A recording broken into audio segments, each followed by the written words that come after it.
What's up, guys? Today let's take a look at how to do the technical get up in Jiu-Jitsu, one of the most fundamental moves for self-defense, how to get up safely when we are on the bottom. I'm going to show you here a little progression from the most athletic way of doing it to the least athletic, which I hope it can help the older grapplers and the overweight students that are not as agile anymore. So let's say I was taken down, I'm on the bottom, and I'm facing my opponent here, right? He's standing, trying to punch me, so I'm stepping on his hip, on his thigh here, maintaining the distance, basic self-defense. So if I want to get up, I cannot just sit up like this while my opponent is close to me, because he's going to punch me in the face or kick my head.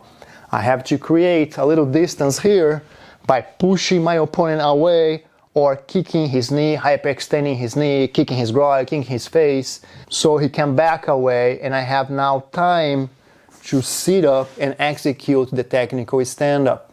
Sometimes if he's still too close, I can scoot back to create more distance, or I can kick him away from this sit-up position. So the ideal way is doing the whole move in one motion as fast as we can, so we can get up safely before our opponent closes the distance again, right? If I do it too slow, he might come close again and start striking us. Unless I was able to do some damage to him by kicking him, and now he's hurt, he backs away further, or he even falls down. Now I have more time to get up. So the move looks like this. I am in this butterfly position with one knee up, one knee down. My hand here is close to my body. And since I set up now, all I'm going to do is keep my foot stepping on the ground. My hand is posted on the ground, and I'm going to lift my hip, right? My hand here is protecting my face. It could be in this way, or it could be parallel to the mat. Anyway, here, just to prevent some possible punches if he closes the distance, I'm going to lift my hip. I can even kick him back again if he's getting close, but I'm going to lift my hip and pull my leg back past behind my hand, so I have a tripod position, a nice base, but all in one motion. So I'll do a little hop.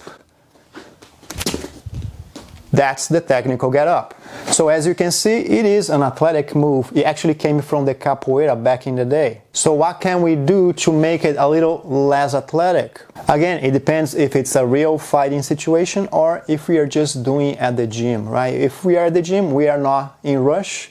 We can take some extra time and add some extra steps to make it easier. If it's a real fight, then I gotta make sure that I push my opponent away far enough. So the first adaptation that we can do is, instead of doing it with one hand, I can do it with both hands, right? With one hand requires more athleticism, balance, and agility. With two hands, I have a more stable base, right? It's just now harder to kick because I cannot really turn my torso. I cannot do the low kick, and I cannot do the capoeira kick, right? With both hands here on the mat, I'm very limited. And my face also is unprotected. But I can still hop and do a quick get up, right? I'm facing here my opponent already.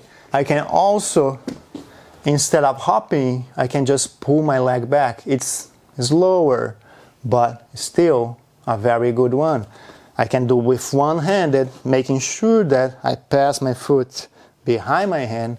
I can do with one hand and get up, or I can do with both hands. I don't need to hop. I can just post my leg behind my hand, lift the bottom leg, I pass my leg behind my hand, adjust my base, and I'm here, ready.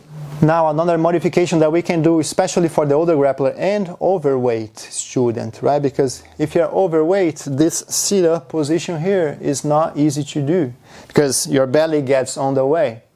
So you need more space between your belly and your thigh. So what you're going to do is, instead of staying on your hand, you go to your elbow. So there is a little more space here. From here, I want to go, since I'm low on my elbow, I cannot go to my feet, I'm going to go to my knee. I can always use my hand here on the ground to help me to add some extra base. Post my hand, I go to my knee first. A lot of people, they are able to stand up from here. They go to both hands, they post the leg, and they get up. If that's still hard to do it, I'm here on my elbow. I can modify to go into my hand, go to my knee, And now, sometimes when they are very overweight, they still have no balance. It's too much for them to lift this leg here because there is a lot of weight still on this leg, on the back leg. So I'm gonna crawl my hands towards the front leg. So now I'm transferring my weight towards this leg. This leg is starting to become light. I'm gonna pose here on top of my leg. I'm gonna frame my hand on top of my wrist here, right? As I frame here, I put all my weight on top of this leg so I can lift this hand. Nice. Now, as I transfer my weight to this leg, I also extend with my frame to help me get up. So put weight here, extend my arm so I can get up safely. Here we are again. Instead of sitting up on my hand, I go to my elbow. I can use my hand, I go to my knee, I crawl, crawl, crawl, crawl, start transferring weight to the front leg, frame, put weight, making this leg light. As I'm getting up, I extend my arm, getting up in base.